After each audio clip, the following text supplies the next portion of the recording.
Welcome to my YouTube channel. देखिए आज का पहला क्वेश्चन है कि निम्न में किसका उपयोग ऊंचाई मापने के लिए होता है।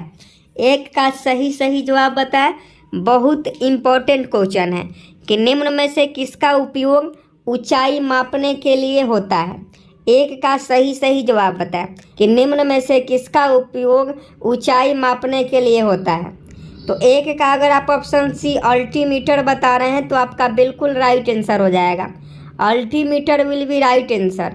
निम्न में किसका उपयोग ऊंचाई मापने के लिए होता है तो अल्टीमीटर का होता है। ऑप्शन सी बिल्कुल करेक्ट आंसर है, अल्टीमीटर। आगे देखिए नेक्स्ट प्रश्न 2 नंबर है कि पारे को जब एक बर्तन में रखा जाता है तो निम्नांकित मेनिस्कस होता है। 2 का फटाफट सही जवाब बताएं। नंबर प्रश्न का आप लोग सही जवाब बताएं कि पारे को जब एक बर्तन में रखा जाता है तो निम्नांकित मेनिस्कस होता है।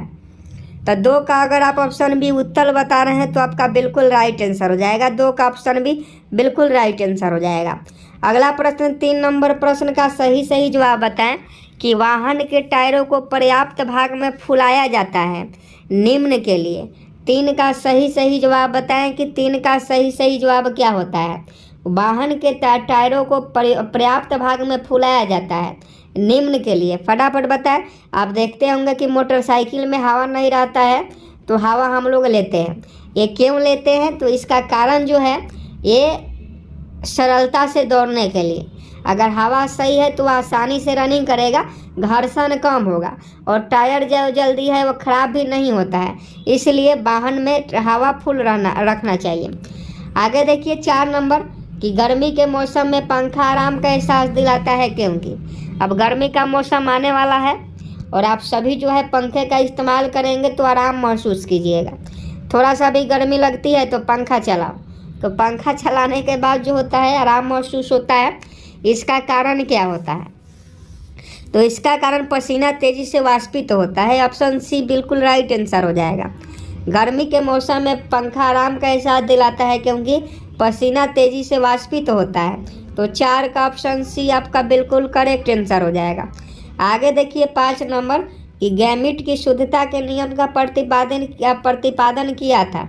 5 का सही जवाब बताएं कि गैमीट के शुद्धता के नियम का प्रतिपादन किसने किया था। तो 5 का ऑप्शन बी मेंडल ने किया था। ये क्वेश्चन पूछा जाता है कि गैमीट की शुद्धता के नियम का प्रतिपादन किसने किया था तो मेंडल के द्वारा किया था। मेंडल ने गैमीट की शुद्धता का नियम का प्रतिपादन किया था। आगे देखिए 6 नंबर कि एक लिफ्ट में किसी व्यक्ति का प्रत्यक्ष भार वास्तविक भार से कम होता है जब लिफ्ट जा रही हो। 6 का सही जवाब बताइएगा कि 6 का सही जवाब क्या हो जाएगा। एक लिफ्ट में किसी व्यक्ति का प्रत्यक्ष भार वास्तविक भार से कम होता है जब लिफ्ट जा रही हो। तो 6 का ऑप्शन भी त्वरण के साथ बता रहे हैं तो आपका बिल्कुल राइट आंसर है। एक लिफ्ट में किसी व्यक्ति का प्रत्यक्ष भार वास्तविक भार से कम होता है जब लिफ्ट जो है त्वरण के साथ जो है वह आपका नीचे आ रही हो। तो 6 का ऑप्शन भी बिल्कुल राइट आंसर हो जाएगा। अगला प्रश्न 7 नंबर देख लीजिए कि किसी पिंड के उस गुणधर्म को क्या कहते हैं। किसी पिंड के उस गुणधर्म को क्या कहते हैं जिससे वह सीधी रेखा में विराम या एक समान गति की स्थिति में किसी भी परिवर्तन का प्रतिरोध करती है। देखिए क्वेश्चन थोड़ा सा लंबा है, फिजिक्स का क्वेश्चन है इसलिए लंबा है।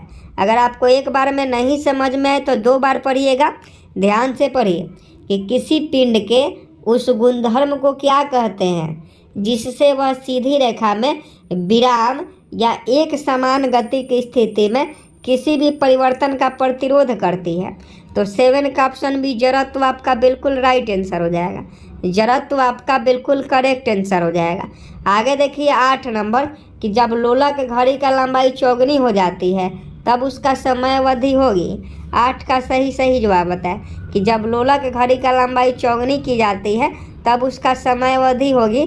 तो 8 का ऑप्शन सी दोगुनी होगी। तो दोगुनी आपकी बिल्कुल राइट आंसर हो जाएगा।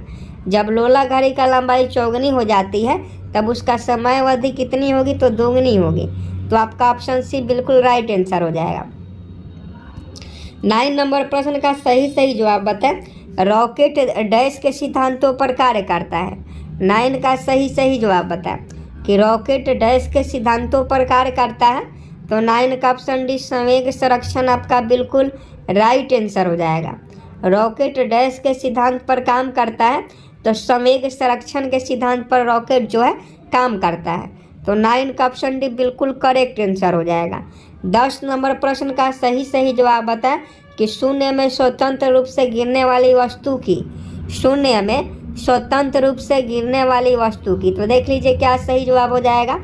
तो शून्य में वस्तु की जो समान वेग से गिरती है, तो उस समय इसका सही जवाब देख लीजिए समान त्वरण होता है। उस शून्य में गिरने वाली वस्तु का जो होता है वो समान त्वरण होता है। तो ऑप्शन सी बिल्कुल राइट आंसर हो जाएगा। 11 नंबर क्वेश्चन देख लीजिए कि एक गतिशील बस में, ध्यान से क्वेश्चन पढ़िएगा, बहुत इंपॉर्टेंट है कि एक गतिशील बस में अचानक ब्रेक लगाने से सवारी आगे की ओर झुक जाती है। यह किस नियम का पालन करता है? आप हमें फटाफट बताइए कि एक गतिशील बस में अचानक से ब्रेक लगाने से सवारी आगे की ओर झुक जाती है, यह किस नियम का पालन करती है? तो यह जड़त्व के नियम का पालन करती है। तो ऑप्शन है जड़त्व का नियम आपका बिल्कुल करेक्ट आंसर हो जाएगा। नेक्स्ट प्रश्न का सही जवाब बताएं। एक पानी से भरे गिलास के नीचे से कागज को खींचते हैं तो पानी में गति उत्पन्न नहीं होता है। 12 का फटाफट सही जवाब बताएं कि एक पानी से भरे गिलास के नीचे से कागज को खींचते हैं तो पानी में गति उत्पन्न नहीं होता है। तो 12 का अगर आप ऑप्शन बी जड़त्व के कारण बता रहे हैं तो आपका बिल्कुल राइट आंसर हो जाएगा। जड़त्व के कारण आपका बिल्कुल करेक्ट आंसर हो जाएगा। एक पानी से भरे गिलास के नीचे से कागज को खींचते हैं तो पानी में गति उत्पन्न नहीं होती है जड़त्व के कारण। तो 12 का ऑप्शन बी बिल्कुल राइट आंसर हो जाएगा। आगे देखिए 13 नंबर की स्प्रिंग को अपनी सामान्य लंबाई पर वापस लौटने के लिए लगने वाले बल को क्या कहते हैं? 13 का देखिए सभी क्वेश्चन आज का बहुत ही महत्वपूर्ण है, हर एग्जाम में पूछा गया है। तो आप लोग एक एक प्रश्न को ध्यान से पढ़ेंगे, ये नहीं कि हल्के में सभी प्रश्न को लीजिएगा।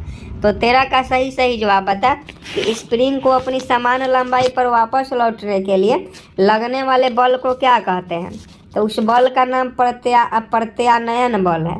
प्रत्यानयन बल आपका बिल्कुल राइट आंसर हो जाएगा।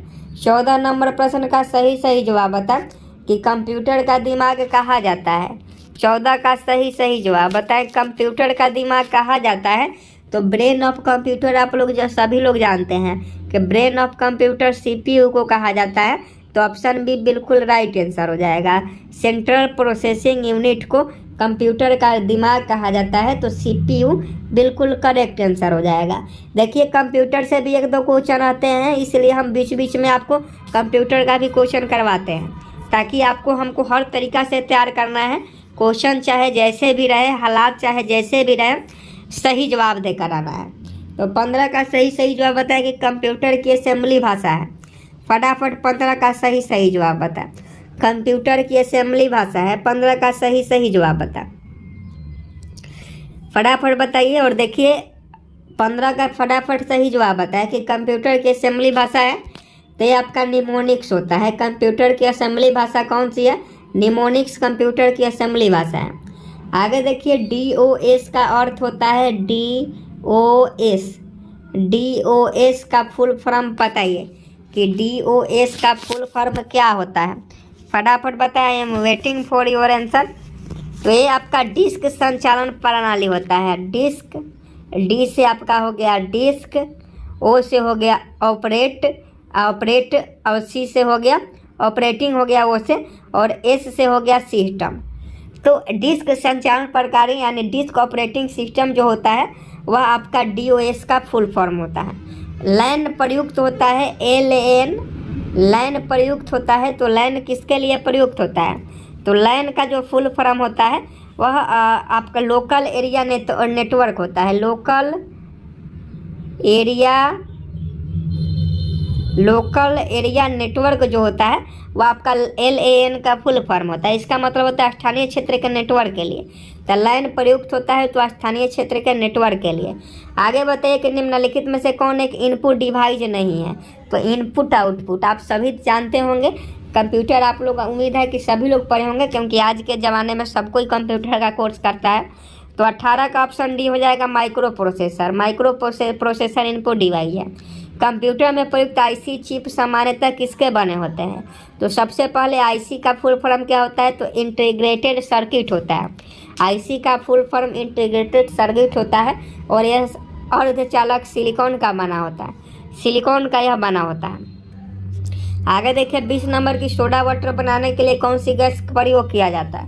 फटाफट 20 का आंसर छाप दीजिए कि सोडा वाटर बनाने के लिए कौन सी गैस प्रयोग किया जाता है। तो ये आपका कौन सी गैस किया जाता है? तो सोडा वाटर बनाने के लिए अगर पूछे तो देख लीजिए ऑप्शन सी हो जाएगा CO2। सोडा वाटर बनाने के लिए कार्बन डाइऑक्साइड गैस की जो है प्रयोग किया जाता है।